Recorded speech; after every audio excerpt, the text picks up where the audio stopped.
नमस्कार विद्यार्थी मित्रांनो, आपण चौथ्या प्रकरणाचा अभ्यासाला सुरुवात केली होती, ज्याचं नाव आहे समकालीन भारत, शांतता, स्थैर्य आणि राष्ट्रीय एकात्मतेसमोरील आव्हाने. विद्यार्थी मित्रांनो, आपण मागच्या काही व्हिडिओजमध्ये या प्रकरणातल्या काही मुद्द्यांचा अभ्यास केला. त्याचा आपण थोडक्यात आणि संक्षिप्त आढावा आपण या प्रकरणात घेणार आहोत. सुरुवातीला त्याच्यात पहिला जो मुद्दा आहे तो म्हणजेच राज्याची भूमिका. शांतता आणि सुव्यवस्था किंवा राष्ट्रीय एकात्मता निर्माण करण्यामागे राज्य कोणकोणती भूमिका पार पाडते त्याचा आपण अभ्यास एकूण 5 मुद्द्यांच्या माध्यमातून करून घेतला. त्यानंतर राष्ट्रीय एकात्मता ही संकल्पना आपण समजून घेतलीत. त्यानंतर मेल्टिंग पॉट आणि सायलेंट बॉल ही संकल्पनेचा आपण अभ्यास केला. त्यानंतर भारत स्वातंत्र्योत्तर काळात राष्ट्रीय एकात्मता निर्मितीची प्रक्रिया व समस्या व आव्हाने याही मुद्द्याचा आपण अभ्यास केला. आणि त्यानंतर नंतर राष्ट्र उभारणीमध्ये जी काही महत्त्वाची मूल्ये होती त्या मूल्यांचाही आपण अभ्यास केला. त्यानंतर शांतता सुव्यवस्था म्हणजे भारताला स्वातंत्र्य प्राप्त झाल्यानंतर, कारण भारत हे नवस्वतंत्र राष्ट्र होते आणि ह्या विशालकाय देशामध्ये राष्ट्रीय एकात्मता निर्माण करण्यामागे जाणीवपूर्वक प्रयत्न करावे लागणार होते. आणि मग ते जाणीवपूर्वक प्रयत्न संरचनात्मक माध्यमातून आणि मानसिक दृष्टिकोनातून आणि संरचनात्मक दृष्टिकोनातून त्या दृष्टिकोनातून प्रयत्न करावे लागले होते. आणि त्याच दृष्टीने सार्वत्रिक प्रौढ मताधिकार असेल म्हणजेच काय, भारतातील विशिष्ट वयोगट म्हणजे 18 वर्षापूर्वी हेच 18 वर्ष ज्यांचं वय पूर्ण आहे त्यांना प्रौढ मताधिकाराचा अधिकार देण्यात आला होता. पूर्वी हे वय 21 होते. म्हणजेच काय, राष्ट्रीय राजकारणामध्ये किंवा निर्णय प्रक्रियेमध्ये प्रत्येक व्यक्तीला आपले अधिकार देऊन त्याला एकंदरीत राष्ट्रीय एकीकरणच्या माध्यमातून त्याला सहभागी करून घेणे किंवा कारण प्रातिनिधिक लोकशाही असल्यामुळे प्रौढ मताधिकाराच्या माध्यमातून लोकशाहीमध्ये त्याचा सहभाग करून घेणे आणि त्या माध्यमातूनच राष्ट्रीय एकात्मता प्रस्थापित करणे हा त्याचा मागचा उद्देश होता. त्यानंतर मजबूत किंवा प्रबळ केंद्र सरकार. भारताचे घटनाकारांनी भारतामध्ये भारत हा विशालकाय देश होता. अनेक जाती, पंथ, धर्म, भौगोलिक विस्तार आणि या दृष्टिकोनातून केंद्र सरकार हे अधिकाधिक मजबूत करण्याचा उद्देश हा तत्कालीन जे राज्यघटनाकारांच्या समोर होता. आणि म्हणून त्या माध्यमातूनच राष्ट्रीय एकता निर्माण करण्याचा उद्देश प्रबळ केंद्र सरकारच्या माध्यमातून केलेला आपल्या लक्षात येतो. त्यानंतर भाषावार प्रांतरचना. भाषिक अस्मिता डोळ्यासमोर ठेवून भाषिक अस्मितेला एक विशिष्ट स्थान देऊन आणि प्रांतरचना करून त्या माध्यमातून राष्ट्रीय एकात्मता निर्माण करण्याचा उद्देश किंवा राष्ट्रीय एकात्मता निर्माण करण्याचा प्रयत्नही झालेला आपल्याला पाहायला मिळतात. त्यानंतर अखिल भारतीय प्रशासकीय सेवा. प्रशासकीय पातळीवर IAS, IPS, IFS, IRS यासारख्या प्रशासकीय सेवा अस्तित्वात आल्या आणि त्या माध्यमातूनच केंद्र आणि राज्य यांच्यातील समतोल साधून अखिल भारतीय प्रशासकीय सेवेच्या माध्यमातून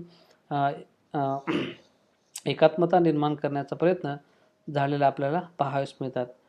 त्यानंतर 1962 मध्ये स्थापन झालेल्या राष्ट्रीय एकात्मता परिषदेच्या माध्यमातूनही जी काही राष्ट्रीय मूल्ये होती किंवा जे काही महत्त्वाची मूल्ये होती त्या महत्त्वाच्या मूल्यावर दृढ विश्वास ठेवून ते मूल्य साध्य करण्याचा प्रयत्न केलेला आपल्याला लक्षात येतात. त्यानंतर मूलभूत कर्तव्य. केवळ नागरिक आपल्या हक्कांवर जागृत होते, परंतु त्यांना त्यांच्या कर्तव्याची जाणीव करून देऊन राष्ट्रपती एकनिष्ठ नागरिक निर्माण करणे, राष्ट्रपती प्रेम, आपुलकी, जिव्हाळा यासारख्या जे काही मूल्य होते, कर्तव्य होते त्यांची जाणीव करून देऊन एक आदर्श नागरिक घडवून आणि त्या माध्यमातूनच राष्ट्रीय एकात्मता प्रस्थापित करण्याचा प्रयत्न झालेला आपल्याला पाहायला मिळतो. त्यानंतर मानसिक प्रक्रिया व परिणाम. मुख्यत्वे करून भारत हा असा भौगोलिक आणि आर्थिकदृष्ट्या विशालकाय देश आहे. इथे विविधतेत एक समान संस्कृती आहे. आणि म्हणून या सर्व समान संस्कृतीच्या लोकांना एकत्र बांधून, हीच समान संस्कृती ही आपल्या देशातील नागरिकांना एकत्र बांधून ठेवते. आणि म्हणून भावनिकदृष्ट्या एकत्र आणून एक राष्ट्र निर्माण करून ज्यांच्यामध्ये राजकीय ओळख व राष्ट्रपती निष्ठा निर्माण करण्याचं महत्त्वाचं काम स्वातंत्र्याच्या चळवळीने झालं. आणि त्याच चळवळीच्या पार्श्वभूमीवर किंवा त्याच चळवळीच्या माध्यमातून एक राष्ट्रीय एकात्मता मानसिक दृष्टिकोनातून निर्माण करण्याचं काम हे झालेलं आपल्याला पाहायला मिळते. तर विद्यार्थी मित्रांनो, आजच्या व्हिडिओमध्ये आपण प्रामुख्याने भारताला स्वातंत्र्य मिळाल्यानंतर शांतता, स्थैर्य आणि राष्ट्रीय एकात्मता निर्माण करण्यामागे कोणकोणती आव्हाने होती, त्या आव्हानांचा अभ्यास आपण या आजच्या व्हिडिओमध्ये करणार आहोत. चला तर मग विद्यार्थी मित्रांनो, भारतात शांतता, स्थैर्य आणि राष्ट्रीय एकात्मता मार्गातील आव्हाने या मुद्द्यांचा आपण आज सविस्तर अभ्यास करणार आहोत. विद्यार्थी मित्रांनो, 200 वर्षाचा पारतंत्र्याचा कालखंड होता. 1857चा उठाव असेल, त्यानंतरचे जहाल मवाळ या 2 गटांच्या माध्यमातून स्वातंत्र्याची मागणी असेल, राष्ट्रीय काँग्रेस असेल किंवा जहाल गट असेल, या माध्यमातून मोठे राष्ट्रीय आंदोलन उभे झालेत. आणि मग त्या माध्यमातून अनेक लोकांनी आपल्या प्राणाची आहुती दिली. मोठमोठे आंदोलनं झालेत आणि त्या माध्यमातून भारत साम्राज्यवादाचे स्वातंत्र्य झाले, ते 15 ऑगस्ट 1947ला. परंतु स्वातंत्र्य प्राप्त झाल्यानंतर भारतासमोर प्रचंड आव्हानं होती आणि ती आव्हाने काही साम्राज्यवादाची देणगीही होती. आणि काही आव्हाने हे विभाजनमुळे निर्माण झाली होती. आणि मग ती आव्हाने कोणकोणती होती, म्हणजे शांतता, स्थैर्य, राष्ट्रीय एकात्मता, आर्थिक विकास, सामाजिक विकास, या मार्गामध्ये कोणकोणते अडथळे होते किंवा सार्वभौमत्व, अखंडत्व, यामध्ये कोणकोणते अडथळे होते किंवा कोणकोणते मुद्दे धोका निर्माण करणे होते, या मुद्द्यांचा आपण आज अभ्यास करणार आहोत. परंतु भारताच्या एकंदरीत आपण इतिहास पाहिला, म्हणजे 1947च्या स्वातंत्र्य 15 ऑगस्ट 1947 पासून तर आजतागायत भारतामध्ये राष्ट्रीय एकता, अखंडत्व या समोर अनेक मुद्दे किंवा अनेक गोष्टी आव्हाने म्हणून आलेत. परंतु त्या आव्हानांचा मुकाबला करून आज भारतात एक मोठं, जगातील सगळ्यात मोठे लोकशाही म्हणून राष्ट्र नावारूपास आली आहे आणि एक आर्थिक प्रगतीही करणारे राष्ट्र म्हणून पुढे आले आहे. परंतु स्वातंत्र्य मिळाल्यानंतर जी काही आव्हाने भारतासमोर होती, त्या आव्हानांचा अभ्यास आपण या प्रकरणात करणार आहोत.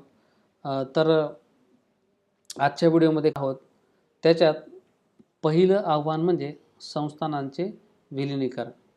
आता विद्यार्थी मित्रांनो, भारताला स्वातंत्र्य 1947 मिळालं, परंतु तेव्हा भारतासमोर एक मोठा प्रश्न होता. एकात्मतेसमोर एक खरा आणि कठीण प्रश्न होता. ब्रिटिशांनी भारताची फाळणी कशी रोखावी हा नव्हता, तर 556 जी संस्थाने होती, ती भारतामध्ये कशी विलीन करून घ्यायची हा मोठा प्रश्न, किंवा संस्थानांचे विलिनीकरणाचा प्रश्न हा मोठा होता. आणि भारतात आल्यावर लॉर्ड माउंटबॅटन यांनी म्हटले होते की, थोडक्यात त्यांच्या दृष्टीने असं इंग्लंडमधून आल्यावर ते म्हटले की, इंग्लंडमध्ये असताना मला संस्थानांची समस्या किती अवाढव्य व गंभीर आहे याची पुसटशीही कल्पना देण्यात आली नव्हती.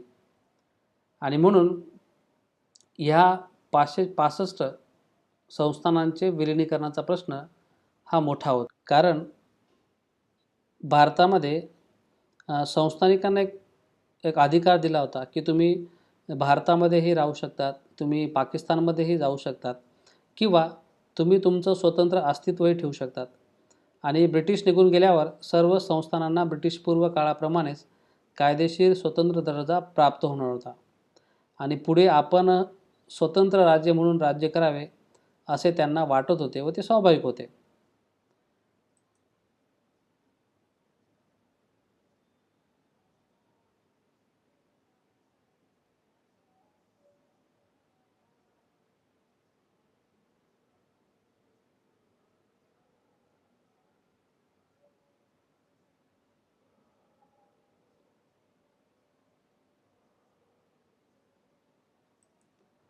एकोणावीसशे पस्तीसच्या कायद्याप्रमाणे ब्रिटिश भारत व संस्थानी भारत यांचे मिळून एक संघराज्य निर्माण होणार होते. या संदर्भात त्यांनी संघटना, जी त्यांची जी संघटना होती संस्थानिकांची, नरेश मंडळने जानेवारी 1935मध्ये ठराव केला या संघराज्याचे उद्घाटन संस्थानांचे सार्वभौमत्व व कराराधीन असलेले त्यांचे हक्क स्पष्टपणे मान्य करण्यावर अवलंबून होते. मित्रांनो, 1944 पासून फाळणीपर्यंत, म्हणजे 1944 पासून तर 1947पर्यंत नरेश मंडळाचे प्रमुख नरेशपती ते होते भोपाळ संस्थानचे नरेश नवाब सर हमीदुल्ला खान हे होते.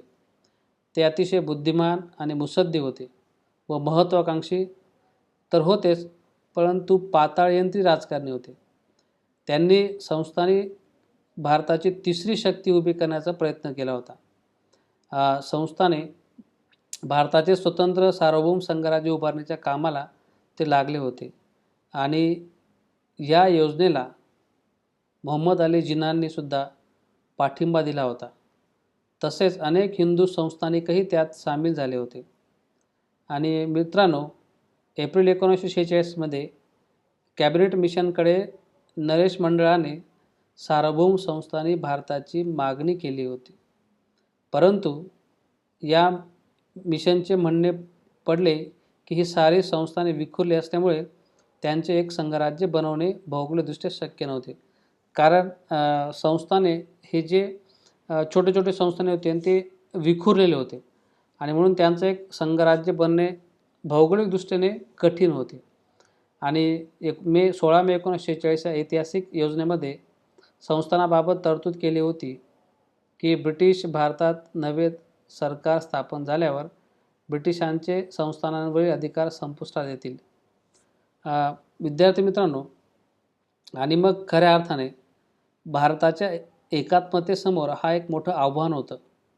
2 सप्टेंबर 1946 रोजी नेहरूंच्या नेतृत्वाखाली जे सरकार स्थापन झाले, तर 3 जून 1947 ही फाळणीची योजना मान्य झाल्यावर संस्थानिकांच्या विलिनीकरणासाठी 5 जुलै रोजी या सरकारने एक संस्थान खाते मंत्रालय स्थापन केले आणि गृहमंत्री, तत्कालीन जे गृहमंत्री होते सरदार पटेल, ते खात्याचे मंत्री होते व मेमन हे सचिव होते. आणि या दोघांनीच माउंटबॅटन यांच्या सक्रिय पाठिंब्याने 15 ऑगस्टपर्यंत 565 पैकी 560 संस्थाने भारतात विलीन करून घेतली. तुम्हाला स्क्रीनच्या बाजूला म्हणजे स्क्रीनवर उजव्या कोपऱ्याला जो फोटो दिसतो आहे तेच भारताचे पहिले गृहमंत्री, ज्यांनी भारतातील जी काही संस्थाने होती ती विलीन करण्यामध्ये ज्यांची महत्त्वाची भूमिका होती आणि त्यांना सरदार ही पदवी देण्यात आली होती किंवा त्यांना सरदार पटेल, वल्लभभाई पटेल म्हणून हे ओळखले जाते. आणि 15 ऑगस्टपर्यंत त्यांनी जवळजवळ 565 पैकी 560 संस्थाने भारतात विलीन करून घेतली होती.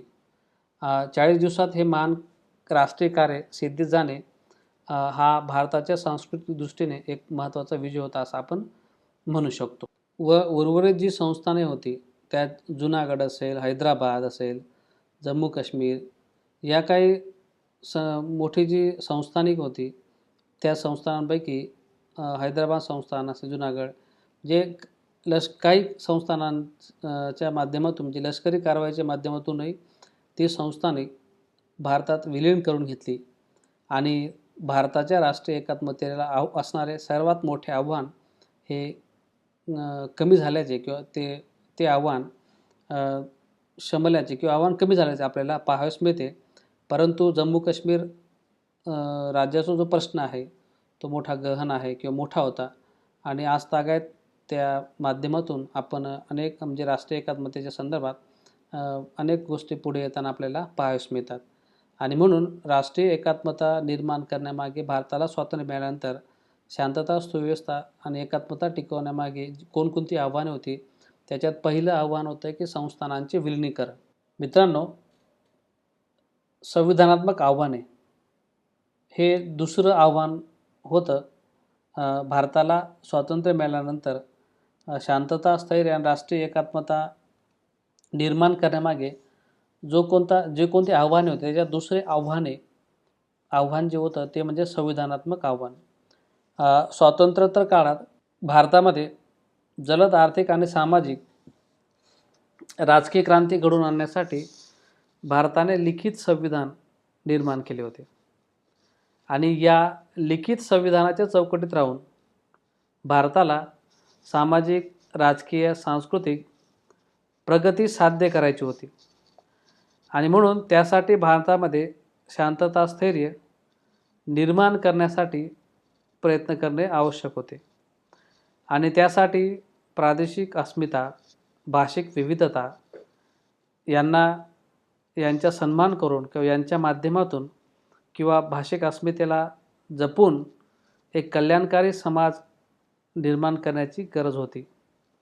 आणि म्हणून आर्थिक प्रगती करण्याकरता भारताने केवळ भांडवलशाही अर्थव्यवस्थेचा किंवा समाजवादी अर्थव्यवस्था या दोघांचा स्वीकार न करता एक संमिश्र अर्थव्यवस्थेचा स्वीकार भारताने केला आणि त्या माध्यमातून प्रगती साधण्याचा आणि शासन आणि जनतेचा अधिकाधिक सहभाग निश्चित केला. दलित विकासाकरिता योजनाबद्ध पद्धतीने प्रयत्न केला. त्यासाठी योजना आयोगाचीही स्थापना केली होती आणि त्या माध्यमातूनच अधिकाधिक विकास साधण्याचा प्रयत्न केला होता. आणि थोडक्यात तत्कालीन परिस्थितीचा जर आपण आढावा घेतला तर ह्या गोष्टीचे हे सर्व मुद्दे जेव्हा आपण अभ्यासू त्यावेळेस संविधानात्मक दृष्टिकोनातूनही प्रयत्न करण्याचे आव्हान हे भारतासमोर होते. विद्यार्थी मित्रांनो, तिसरे महत्त्वाचे आव्हान आवासून उभे ठाकले आहे ते म्हणजेच नक्षलवाद. आता नक्षलवाद काय आहे तर याचा आपण थोडक्यात जर आढावा घेतला तर 25 मे 1967 रोजी घडलेल्या या घटनेत 7 महिला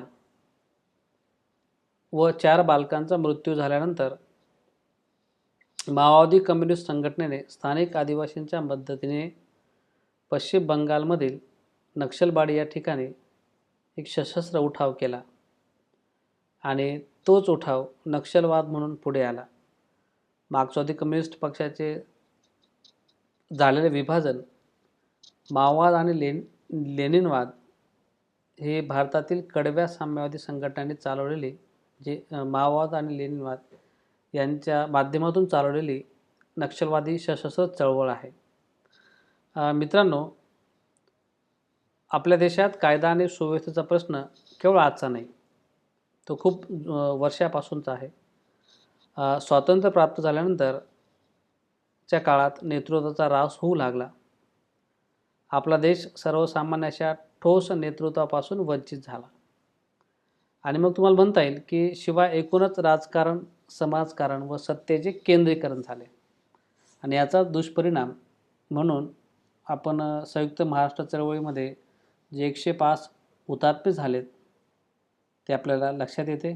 कारण तेव्हाच्या केंद्रीय नेतृत्वाने या प्रश्नी लोकशाही पद्धतीने पुरेशी संवेदनशीलताही दाखवली नव्हती.